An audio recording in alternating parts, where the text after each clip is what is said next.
कहा एक राजा था एक रानी, और मर गए राजा मर गए रानी, हो गई खत्म।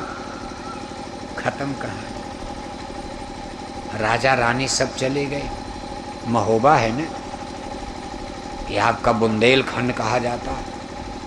महोबा का कितना इतिहास, बड़े बड़े धीर वीर हुए महोबा में। लोग कहते थे भाई महोबा के लोग, एक जमाना था कि देखो दिल्ली तक चढ़ गए थे, बेतवा नदी पार किया, जमुना पार किया, और दिल्ली गढ़ पर चढ़ गए। लेकिन इनसे गलती क्या होगी, बहादुर थे, हालांकि सब लोग चले गए। आज महोबा में जाओ तो किला महल ढह रहा है, थोड़ा सा कीर्तिया ताल का नक्शा उक्सा मिलता, भाई ये ताल है राजाओं का। लेकिन बगल में ग्वालियर का किला, कालिंजरगढ़ का किला, बुंदेलखंड में देखो आप बड़े बड़े किले महल, लेकिन आज उसमें सांप बिच्छू अंडा दे रहे हैं। चिड़ियों ने उसमें घोंसला लगा दिया। राजाओं के काम की चीज़ रहा और कोई है वहाँ पर? सरकार कोई दफ्तर नहीं बना पा रही, अगर बनाते में तो भूत लगते हैं। कालिंजरगढ़ के किला में तो भूत परेशान का, अधिकारी कर्मचारी भाग गए।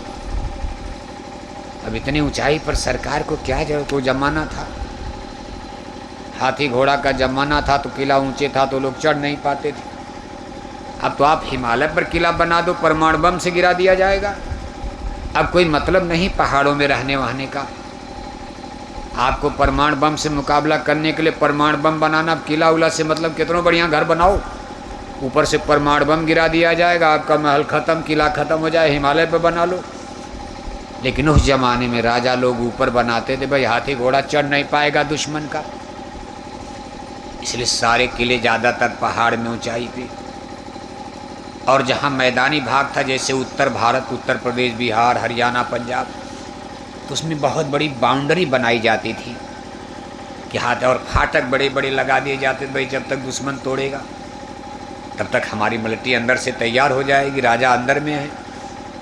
जैसे आगरा का किला जाकर देखो, दिल्ली का लाल किला देखो, कितना चौक, ऊंची दीवार और उसके बड़े बड़े फाटक।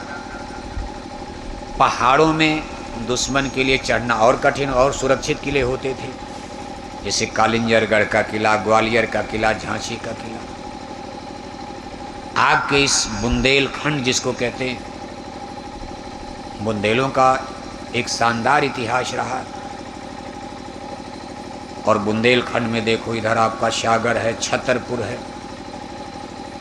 कुछ मध्य प्रदेश में देश आज़ाद हुआ तो दो भाग हो गया बुंदेलखंड का, आधा मध्य प्रदेश में कर दिया, इधर झांसी, ललितपुर, जालौन, उरई, महोबा सब मिला करके उत्तर प्रदेश में मिला दिया। वैसे अब बुंदेला लोग करे भाई हमारा अलग कर दो। कभी कभी कहा जा रहा भाई हम बुंदेलों का जो एमपी और यूपी में बांट दिया आपने, उसको सब एक में जोड़ करके हमारा एक अलग स्टेट दे दो, हमारा एक मुख्यमंत्री, कम से कम एक बुंदेला तो मुख्यमंत्री बन जाएगा। उत्तर प्रदेश में रह करके तो कोई आपका मुख्यमंत्री बना नहीं, जो बुंदेले मध्य प्रदेश में आपका भी मुख्यमंत्री नहीं बना, उधर लोग बनते रहते हैं।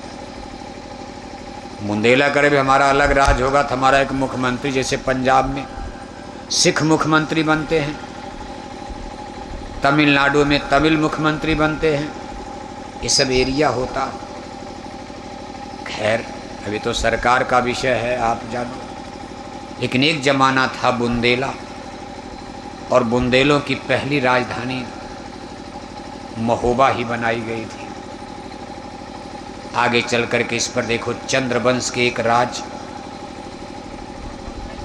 राजा परमर्दी देव ने कब्जा जमाया। परमर्दी देव, जिनको राजा परमार भी कहा जाता, राजधानी उनकी महोबा। खजुराहो में जो मंदिर वंदिर देखते हो, इन्हीं चंद्रवंशी राजाओं ने ही बनवा। खजुराहो भी इसी में था, इधर ग्वालियर से लेकर के ये सब बहुत बड़ा बुंदेलखंड था।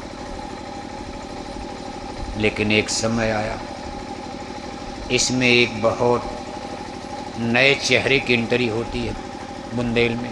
वो लोग बुंदेले नहीं थे,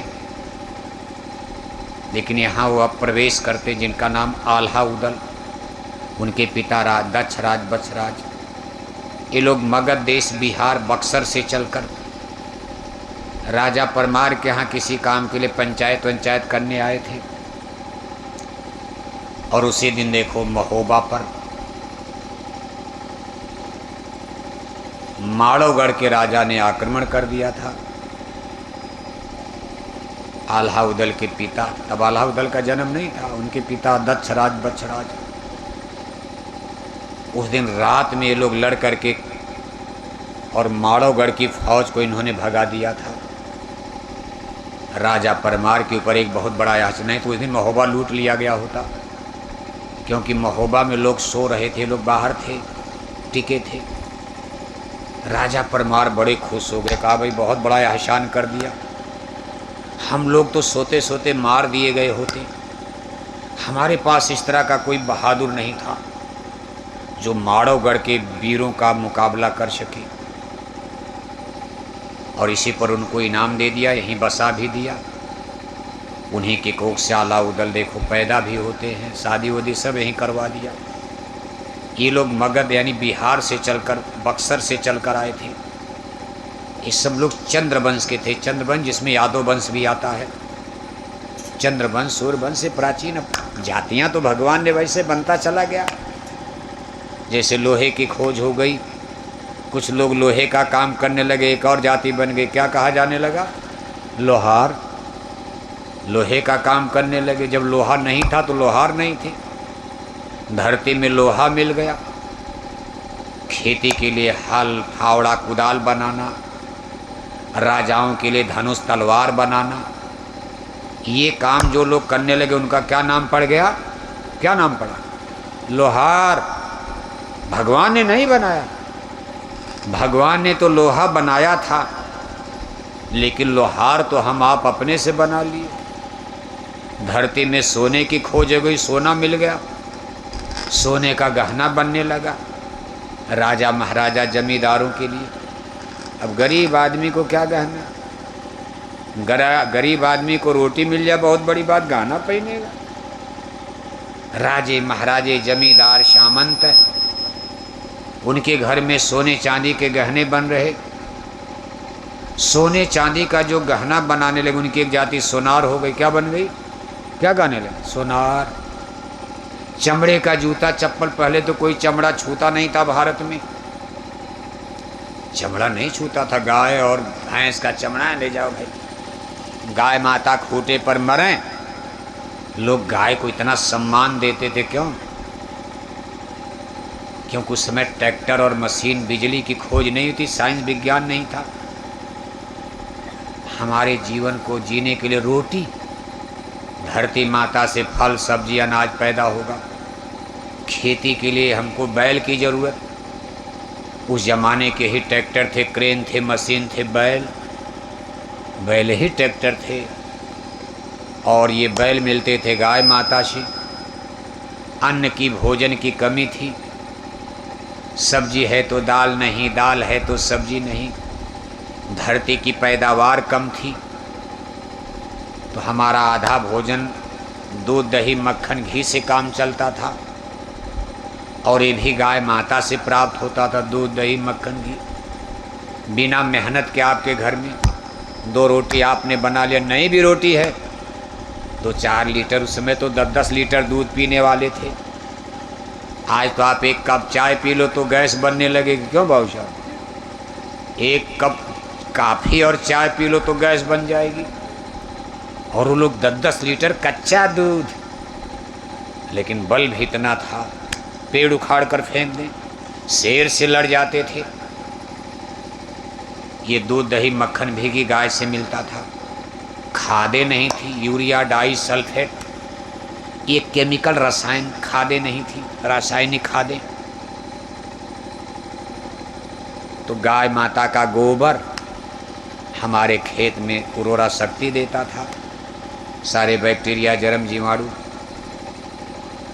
घर की लिपाई पुताई में, घर में पत्थर उत्तर, सीमेंट उमेंट था नहीं, गाय के गोबर से घर भी लीप दिया जाता था। इसलिए गाय को दूसरी माता का दर्जा दिया गया। कभी एक माता ने तो हमको जन्म दिया, एक माता ने हमको जन्म दिया, अपनी कोख में 9 महीने पाला, और जन्म देने के बाद जब तक हम लोग रोटी सब्जी नहीं खा सके, माँ के स्तन से हम दूध पी करके बड़े हुए। लेकिन उसके बाद हमारा ये जीवन गाय माता के ऊपर पर सफ़र किया, इसलिए उस समय मजबूरी थी, लोगों ने गाय को माता माना, गाय की पूजा भी शुरू कर दिया।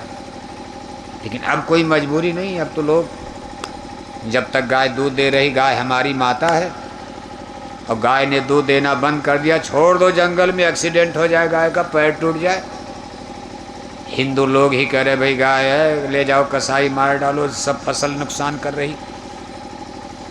इसलिए लोग कभी चमड़े का कारोबार तब नहीं होता था, लेकिन जब चमड़े का कारोबार शुरू हुआ, अब जो लोग चमड़े का काम करने लगे, चमड़े का जूता, चप्पल, अटैची, बैग बटुआ बनाने लगे, उनकी एक नई जाति बन गई जिनको चमार कहा जाने लगा। जब तक चमड़े का काम भारत में नहीं शुरू था, तब तक यहाँ कोई चमार नहीं था, लेकिन चमड़े का काम करने वाले चमार कहे जाने लगे। गाय पालने वाले, गाय का दूध बेचने वाले, उनको गोपाल कहा गया। गोपाल गोपाल, जैसे भगवान श्री कृष्ण को भी गोपाल कहा, वो भी गाय चराते थे नंद बाबा के यहाँ, कहा मेरे तो गिरधर गोपाल। मीराबाई ने कहा मेरे तो गिरधर गोपाल। भगवान श्री कृष्ण को भी गोपाल। अब जो जो गाय पालने लगे उनको गोपाल, ग्वाला, हीर, बाद में उनको यादव, यदुवंश। हालांकि यादव वंश से तो गोपाल का मतलब, लेकिन यही लोग ज़्यादातर, यही लोग यदुवंश में, यदुकुल में लोग गाय पालने लगे, दूध, मही, मक्खन की बेचना बेचना, यही उनका पेशा बन गया। तो उनको गोपाल, ग्वाला, हीर।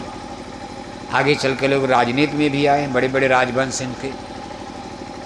इसी तरह से जातियाँ डेवलप, नई नई जातियाँ पेशे से दाढ़ी बनाने लगे। अब सब लोग अपना बाल तो बनाओगे नहीं, अब कुछ दाढ़ी बनाने वाले समाज में हो गए, कुछ कपड़ा धोने वाले हो गए, धोबी कहा जाने लगा, कोई लकड़ी का काम करने लगा तो कारपेंटर, फर्म, उसको बढ़ई कहा जाने लगा। इस तरह से जातियों ने जन्म लिया है। लेकिन अब आप कहोगे भगवान ने जातियाँ बनाई, ना ना ना, इस बात को तो बिल्कुल भूल जाओ आप कि जातियाँ परमानेंट नहीं हैं। ये भगवान की बनाई चीज़ नहीं है। भगवान ने केवल मनुष्य की रचना किया है, और मनुष्य को उन्होंने 2 भाग में बनाया, एक औरत बनाया, एक औरत बनाया, एक मर्द। ये 2 जातियां तो भगवान ने बनाई है। और यहाँ भी देखो अलगा, औरतें एक तरफ, भाई लोग एक तरफ। जब तक ये धरती रहेगी, औरत और मर्द को कोई एक कर पाएगा? कुछ काम दुनिया में ऐसा है जिसको भाई लोग करेंगे, औरतें नहीं कर पाएंगी। कुछ काम इस संसार में ऐसा जिसको औरतें करेंगी, पुरुष नहीं कर पाएंगे, क्योंकि ये भगवान की रचना है, ईश्वर की। और ये क्यों उन्होंने बना दिया। लेकिन ऊपर जब चलोगे तब तो आत्मा की बात आती, वहाँ जेंडर भेद, लिंग भेद, ये जाति का भेद, धर्म का भेद, औरत मर्द का भेद, ये सब देखो उस दिन ख़त्म, जिस दिन आप मर जाओगे। ये शरीर आपका आग में जला दिया जाएगा, औरत हो चाहे पुरुष हो, लेकिन आत्मा अजर अमर रहेगी। आत्मा यानी मौत के बाद फिर आत्मा।